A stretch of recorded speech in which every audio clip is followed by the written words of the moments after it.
20 марта исполняется 10 лет со дня образования Башкирской Советской Социалистической Республики, сообщает газета «Красная Башкирия» в февральском номере от 1929 года.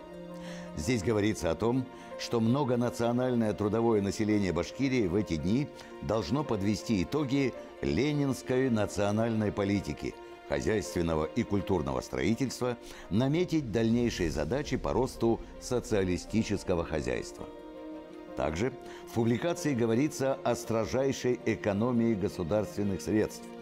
Ни одна организация, пишет газета, не должна рассчитывать на получение каких-либо особых субсидий из области.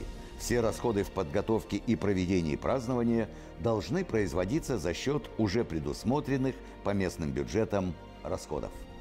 В клубах, избах, читальнях, красных уголках и школах юбилей Башкирии должен быть отмечен художественными постановками, массовыми политическими демонстрациями, шествиями и инсценировками революционных событий.